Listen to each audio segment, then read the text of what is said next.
यानंतर civil engineering नंतर शासकीय सेवा संधी आणि उद्योजकता असे सन्माननीय डेप्युटी इंजिनियर सार्वजनिक बांधकाम विभाग अकलूज आदरणीय गोविंदजी मल्हारी कर्णवर पाटील आपल्याला विनंती आहे की आपण आपलं मनोगत व्यक्त करावं.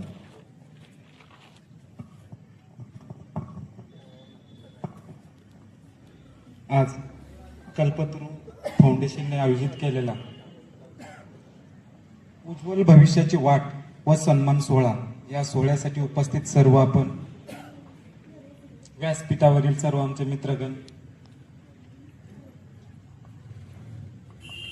आज म्हणजे तुम्ही ज्या आतुरतेने आलात, तुमचा सन्मान आणि तुम्हाला पुढे काहीतरी करायचं आहे या उद्देशाने आपण सर्व उपस्थित आहात. त्यामध्ये आत्ताच बळवंत सरांनी सांगितलं, एक शेवटी वाक्य बोललं, कळलं का तुम्हाला काय होतं? कळलं का काय होतं? हे तुम्हाला स्वतःला जळावं लागल. जळावं म्हणजे गाडी पेटी लावून घ्यायचं ते करू नका. म्हणजे स्वतःच्या मनामधून अभ्यास करावा लागेल. हे करिअर करायचं आहे ना तुम्हाला, तुम्हाला जसं यांच्यासारखं बनायचं आहे, स्टेजवर बसायचं आहे किंवा मान सन्मान घ्यायचा आहे समाजामध्ये, तर तुम्हाला स्वतःमध्ये आग तयार करावं लागेल. आग कशाची? तर अभ्यासाची. जे ज्ञान घेतलं पाहिजे, आपण ज्ञान घेतलं तरच आपण पुढे जाणार. हे करण्यासाठी कष्ट करावं लागणार. मग कष्ट करत असताना तुम्हाला तहान भूक हरवावी लागणार आहे. बाकी डोक्यामध्ये काही विचार न ठेवता तुम्हाला अभ्यास करावा लागणार आहे. जर अभ्यास केला तरच आपण कुठेतरी बसणार आहे. बरोबर आहे ना? का असं होईल?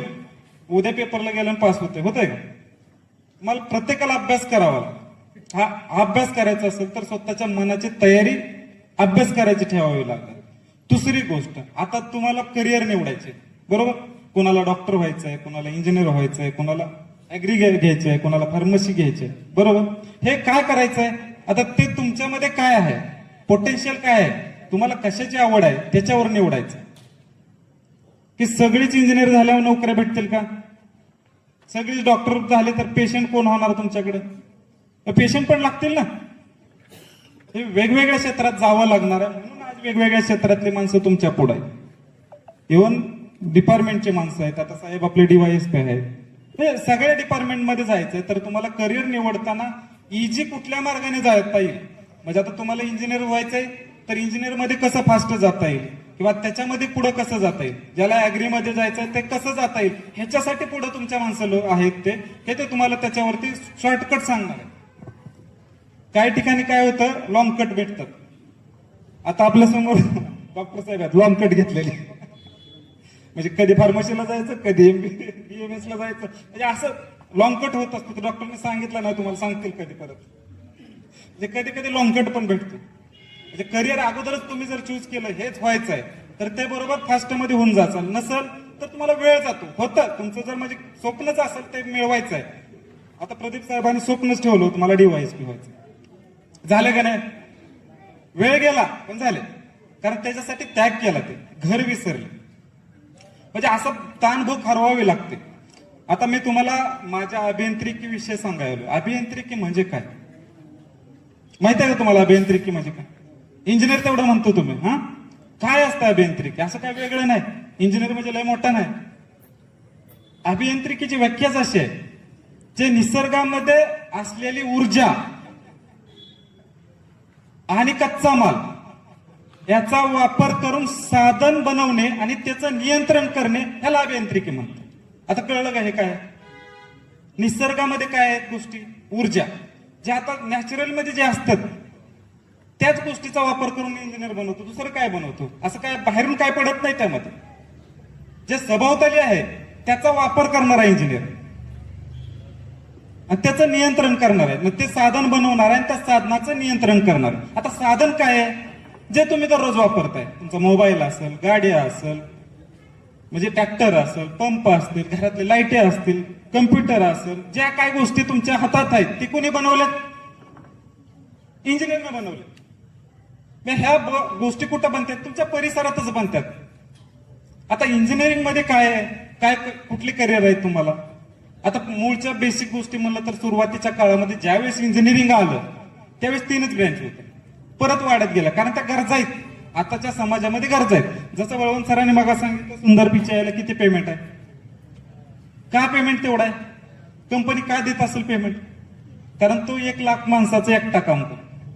हे IT क्षेत्रामध्ये होत, हे दुसऱ्या कुठल्या क्षेत्रामध्ये होत आहे का? कारण आता ते सॉफ्टवेअर आले, एक माणूस किती जणांचं काम करतोय, एका जागेवर करतोय ना.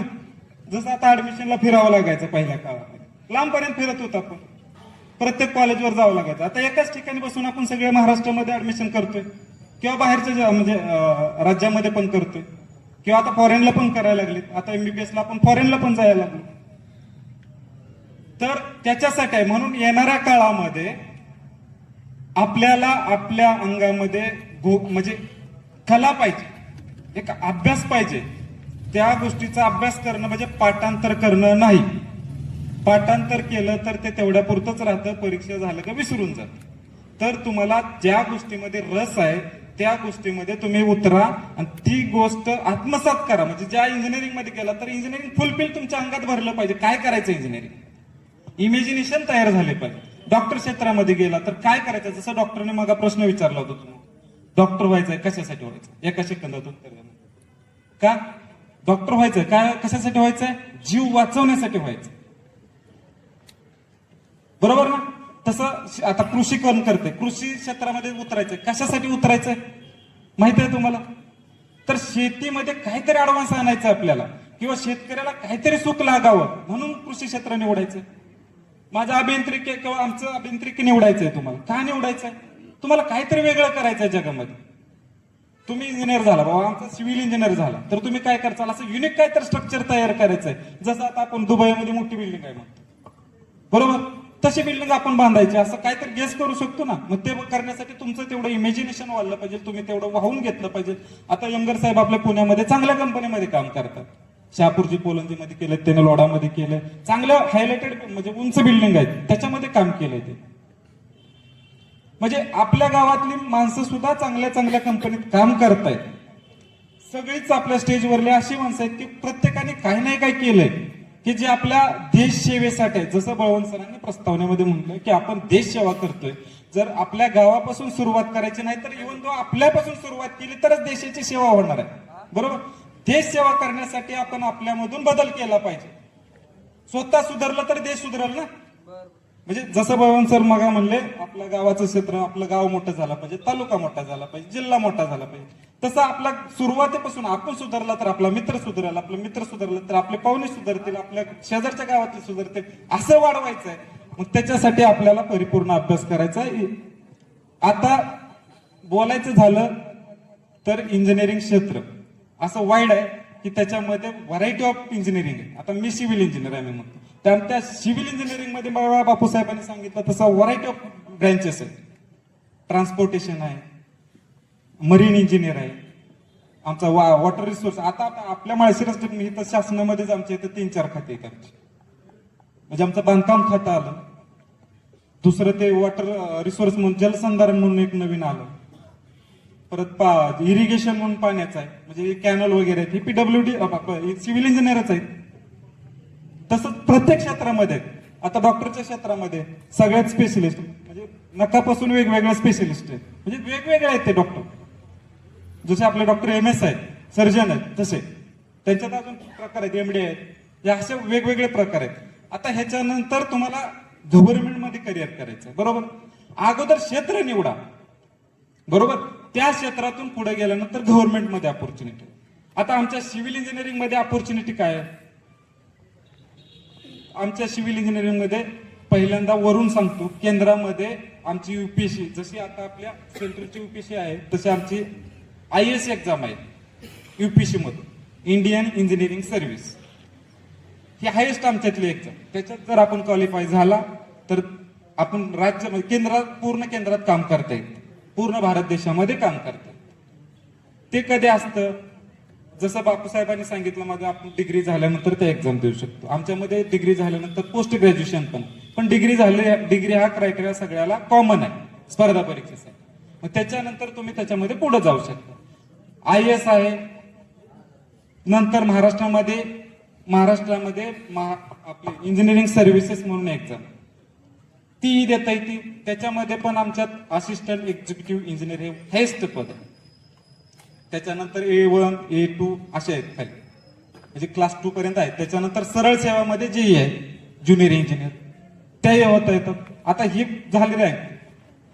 पुणे महानगरपालिका असेल, नगरपंचायती असतील, इव्हन तो मोठ्या ग्रामपंचायतीमध्ये सुद्धा ज्युनियर इंजिनियरची गरज आहे. म्हणजे अशा प्रत्येक ठिकाणी इंजिनियर आहेत. त्याच्यामध्ये इरिगेशन असेल, असं ज्यावेळेस तुम्ही पुढे जासाल त्यावेळेस ते कळत जातं. म्हणजे असं काय अवघड नाही कुठलंही क्षेत्र झालं तर. आता हे म्हणतात तुम्ही एवढं झालं, फक्त इंजिनिअरिंगच झालं का?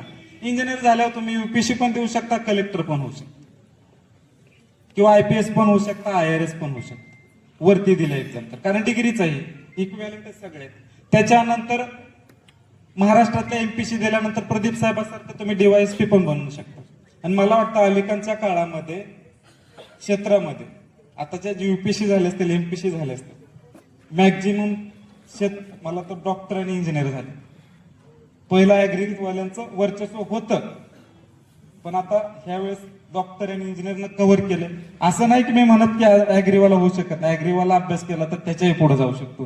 परंतु कसं झालंय, इंजिनिअरिंग आणि डॉक्टर मेडिकल क्षेत्रामध्ये तांत्रिक बाबी जास्त आहेत, आणि तांत्रिक बाबीमध्ये बुद्धिमत्ता वाढली जाते, आणि बुद्धिमत्तेवरती अलीकडचा सिलेबस आहे, त्याचा फायदा होतो.